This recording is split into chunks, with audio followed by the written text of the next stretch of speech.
Ito yung saging na linaga ko siya, tapos nilagyan ko siya ng pasas. Yung pasas sinugasan ko na muna para malinis, siguradong malinis yung pasas.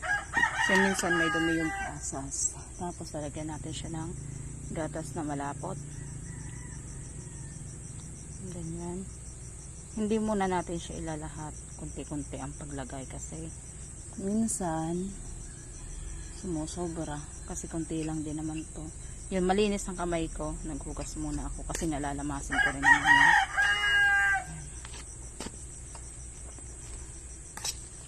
Ito nga pala, linagyan ko na ito ng asukal.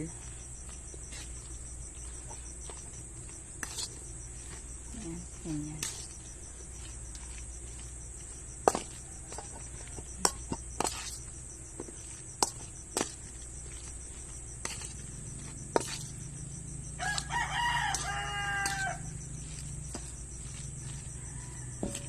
Ganyan siya.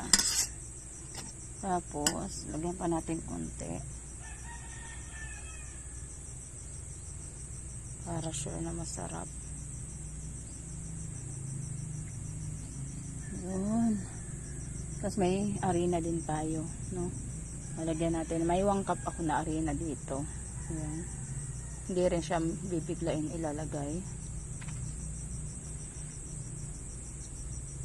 Kunti-kunti lang din muna ang paglagay niyan. So, naghugas na ako ng kamay kanina bago ako ng video. Ayan, gaganyanin lang natin siya. Ayan. Wala tayong gagamitin na tubig. Hindi tayo gagamit ng tubig. Kasi yung saging may ano na to. Yung saging pala ginagat ay ilalaga muna. Tapos, ayan, medyo ano pa, medyo lusaw pa siya. Lagyan natin yung harina lahat. 1 baso lang ang harina.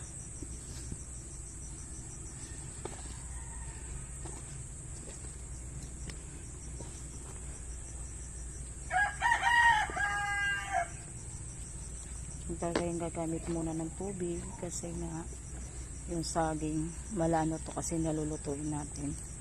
Donut, banana donuts na may pasas.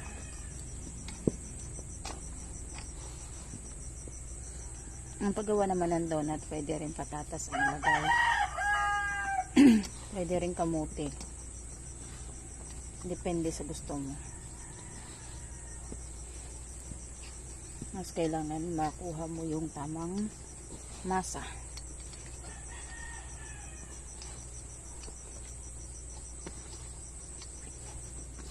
Pala i-regalo ko sa aking inaanak, sa inaanak ng asawa ko, birthday. Tapos maggagatan ako, ginataan na mais na may saging at may sagu. Tapos talagyan din natin ng konting bilo-bilo.